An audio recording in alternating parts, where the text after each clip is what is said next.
Kumusta ka na, kaibigan? Ano man ang ating kalagayan ngayon? Alam ko, tapat ang Diyos at ang lagi siyang nagmamahal, kumakalinga, nag-iingat, nagpo-protect sa atin, at sinusugo niya ang kanyang mga anghel para mag-minister sa atin dahil mahal tayo ng Diyos. At sa oras na to, nais ko muling magbigay ng kalakasang espiritual. Ang aking ibabahagi ay ang salitang pag-ibig. O, do you love me? May nagtanong na ba sa iyo ng ganito? Yung bang sabing, mahal mo ba ako? Tapos sasagot ka na, oo, mahal kita. Pero sabi niya, kung mahal mo ko, bakit hindi ko nararamdaman? Bakit hindi ko nakikita sa iyong mga kinikilos? Kaya nga sabi ng Diyos sa 1 John chapter 3 verse 18, mga anak, huwag tayong magmahal sa pamamagitan ng salita lamang, kundi patunayan natin ito sa pamamagitan ng gawa. Ang salitang love sa Greek word na matatagpuan sa Biblia ay may ibabahagi ako yung eros o yung tinatawag na erotic love or physical love. Ito yung pag-ibig ng mag-asawa o magsing-irog. Pagkatapos yung tinatawag din na storge o pagmamahal sa pamilya. Pagmamahal sa family members. Magulang sa anak, anak sa magulang. At meron ding tinatawag na phileo o brotherly love o friendly love. At itong huli na agape, ulitin ko ang salitang agape o divine love. Ito yung klaseng pag-ibig na tinatawag na walang kondisyon. Pag-ibig na may sakripisyo o the highest form of love. Si Kristo, sinabi niya na mahal niya tayo.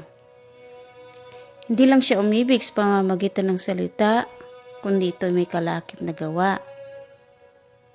Romans chapter 5 verse 8. Pero ipinakita ng Diyos sa atin ang kanyang pag-ibig sa ganitong paraan.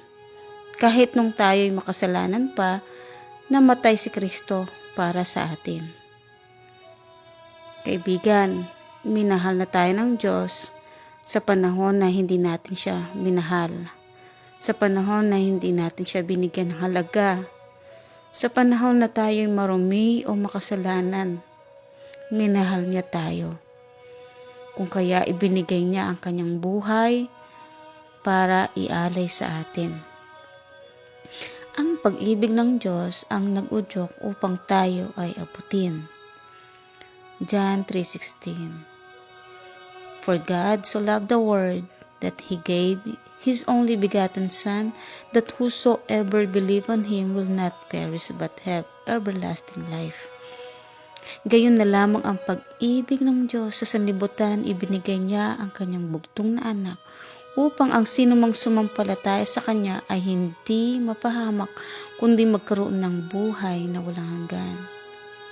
Kaibigan, walang duda na mahal tayo ng Diyos, kaya niya ibinigay at kaya niya ring ibigay ang lahat ng ating kailangan. Sa Romans 8 verse 32, kung ang sarili niyang anak ay hindi niya ipinagkait, sa halip ibinigay para sa ating lahat, hindi kaya niya ibibigay ng masagana sa atin ang lahat ng bagay? Ngayon, gusto kong pansinin natin ang mga pinag-usapan nila Jesus at Pedro sa panahon na muling nabuhay na si Jesus. Nagpakita siya sa mga disipulo at kay Pedro. Dahil nagkaroon sila ng private conversation. Kung maikatatlong beses na ipinagkanulo ni Pedro si Jesus, maikatlong beses din namang tinanong ni Jesus si Pedro ang salitang iniibig mo ba ako? Or, do you love me? Babasahin ko po yung kanilang pinag-usapan sa John chapter 21 verses 15 to 17. Pagkakain nila, tinanong ni Jesus si Simon Pedro, Simon, anak ni Juan, iniibig mo ba ako ng higit sa mga ito? Opo, Panginoon. Alam ninyong mahal ko kayo, tugon niya. Sinabi sa kanya ni Jesus, kung ganon, pakainin mo ang aking mga batang tupa. Muli siyang tinanong ni Jesus, Simon, anak ni Juan, iniibig mo ba ako? Sumagot si Pedro, Opo, Panginoon. Alam ninyong mahal ko kayo. Sabi ni Jesus, alagaan mo ang aking mga tupa. Pangatlong ulit na tinanong siya ni Jesus, Simon, anak ni Juan, mahal mo ba ako? Nalungkot si Pedro sapagkat 3 beses siyang tinanong ng mahal mo ba ako? At sumagot siya, Panginoon, alam po ninyo ang lahat ng bagay. Alam ninyong mahal ko kayo. Sinabi sa kanya ni Jesus, pakainin mo ang aking mga tupa. Ngayon, gusto kong tandaan mo ang dalawang salita. Pileo at ang agape. Ulitin ko, tandaan mo ang salitang pileo o ang ibig sabihin ng pileo ay brotherly love o friendly love. Pagkatapos, tandaan mo ang salitang agape o the highest form of love, the God kind of love, the unconditional love. At gagamitin natin ang salitang agapaw dahil yun yung verb form ng agape. So, isa-summarize natin ang conversation nila. At papasahin ko sa wikang English. Jesus asked, do you agapaw me? Or yung God kind of love? Alam niyo po ano sagot ni Pedro? Peter replied, I phileo you.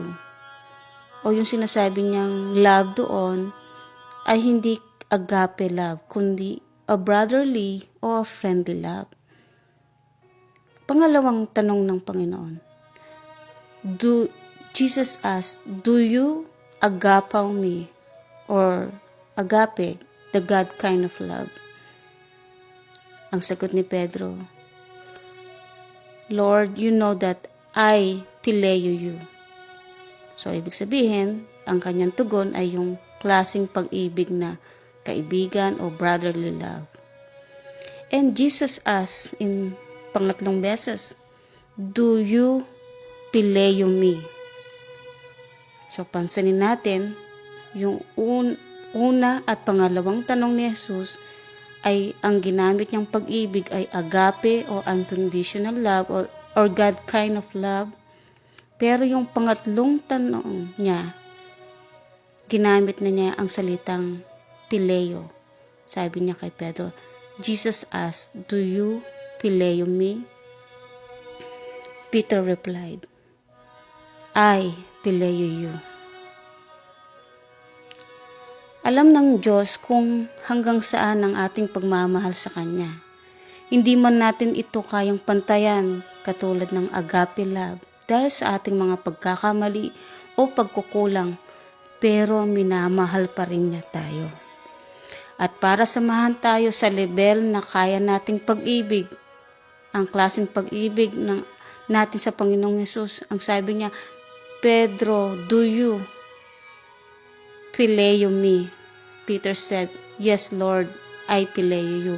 Si Jesus na mismo ang bumaba ng level para ma-meet ang pag-ibig na meron tayo sa Kanya. Kaibigan, nakuha mo ba? Na mahal tayo ng Diyos maging sino ka man, ano man ang iyong nakaraan, ano man ang iyong pinagdaanan, tanggap ka ng Diyos at alam niya kung hanggang saan ang level ng iyong pag-ibig.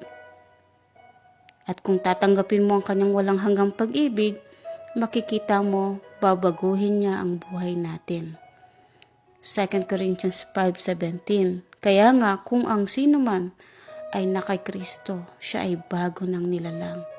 Ang mga dating bagay ay lumipas na. Narito, ang lahat ng bagay ay naging bago. Ngayon sa araw na to, kung tatanungin ba tayo ng Diyos, Anak, iniibig mo ba ako? O make it personal, banggitin mo ang pangalan mo. Jose, iniibig mo ba ako? James, iniibig mo ba ako? Annalyn, iniibig mo ba ako? Tanungin natin ang ating sarili. Iniibig ko nga ba si Jesucristo? O mas iniibig ko ang sarili ko, ang pamilya ko, ang trabaho, ang tinatangkilik, ang mga kaibigan, o ang pangarap ko, o ang ministry ko? Busy sa kaharian ng Diyos pero hindi sa hari. Kumisan, nasa isang tabi lang ang Diyos. Kakailanganin lang natin siya kapag may problema. Huwag nawa, kaibigan, maging ang aking sarili. Ini-encourage ko ang bawat isa na patuloy na mahalin natin si Jesus sa buhay natin. Kung iniibig natin ang Diyos, pakinggan natin ang mga salitang nasulat sa Biblia. Sa John 14 verse 15, kung iniibig ninyo ako, tutuparin ninyo ang aking mga utos. Matthew 22 verses 37 to 40, sumagot si Jesus, ibigin mo ang Panginoon mong Diyos ng buong puso mo, buong kaluluwa mo, at buong pag-iisip mo. Ito ang pinakamahalagang utos. Ito naman ang pangalawa, ibigin mo ang iyong kapwa, gaya ng pag-ibig mo sa iyong sarili. Jude chapter 1 verse 21, manatili kayo sa pag-ibig ng Diyos habang naghihintay kayo sa ating Panginoong Jesucristo na magkakaloob sa inyo ng buhay na walang hanggan dahil sa kanyang habag sa atin. 1 Corinthians chapter 13 verse 13, samantala nananatili ang tatlong ito, ang pananampalataya, pag-asa at pag-ibig, ngunit ang pinakadakila sa mga ito ay ang pag-ibig. 1 John chapter 4 verses 7 to 8, mga minamahal, mag-ibigan tayo sapagkat mula sa Diyos ang pag-ibig at ang bawat umiibig ay anak ng Diyos at kumikilala sa Diyos. Ang hindi umiibig ay hindi kumikilala sa Diyos sapagkat ang Diyos ay pag-ibig. 1 John chapter 4 verses 16, verse 16, nalalaman nating tayo iniibig ng Diyos at lubos tayong nananalig sa katotohanan ito. Ang Diyos ay pag-ibig. Ang nagpapatuloy sa pag-ibig ay nananatili sa Diyos at ang Diyos ay nananatili naman sa Kanya. 1 John chapter 4 verse 19, tayo umiibig sapagkat ang Diyos ang unang umibig sa atin. John chapter 13 verses 34 to 35, kaya isang bagong utos ang ibinibigay ko sa inyo, magmahalan kayo. Kung paano ko kayo minamahal, gayon din dapat ang pagmamahal nyo sa isa't isa. Kung nagmamahalan kayo, malalaman ng lahat ng tao na tagasunod ko kayo. Mahal nga natin si Jesus, nakikita ba ito sa pamumuhay natin sa araw-araw? O palihim mo ba siyang minamahal o hayagan? Hindi mo ba siya ikinakahiya? Hindi mo ba ikinakahiya ang bitbitin ng Biblia? Nakikita sa jeep? Hindi mo ba na ikinakahiya na basahin to sa harapan ng sino man? Ikinakausap ba natin ng Diyos o sa oras lamang ng pagkain? Nakakaawit ka ba ng puso? Kapag ikaw ay nananambahan, hindi ka ba nababagot sa oras? Hindi ka bang nahihiyang magtaas ng kamay, pumalakpak, lumundag, sumigaw ng hallelujah? Alam ba sa trabaho mo na isa kang tunay na tagasunod ni Kristo? Kaibigan, ang pag-ibig natin sa Jesus, siya ang unang prioridad sa lahat. Sumunod sa kanyang mga utos, umibig sa kapwa, at patuloy na umibig sa Diyos sa panahong may bagyo man o wala. Dahil ang Diyos, ang pag-ibig niya, ay nananatiling walang hanggan. Psalms 136 verse 26, magpasalamat tayo sa Diyos na nasa langit, ang pag-ibig niya ay walang hanggan. Salamat kaibigan, nawa ay nakatulong akong ma-encourage ka upang magpatuloy na umibig sa Diyos at pag-alabin mo muli ang pag-ibig natin gaya ng dati. Revelation chapter 2 verse 4, but this I have against you, that you have forsaken your first love. Si Jesus ang first love natin. Ibalik natin ang dating pag-ibig natin sa Diyos. Kaibigan, salamat sa iyong pakikinig. Hanggang sa muli at iiwanan ko ang salitang ito. Mahal ka ng Diyos, hindi ka niya iiwan at hindi ka niya pababayaan. Bukas ay araw na naman ng pananambahan. Igayak mo ang iyong sarili. Ayusin na ang damit. Ihanda sapagkat makikipag-date tayo sa Diyos. Pagpalain ka ng Panginoon. Amen.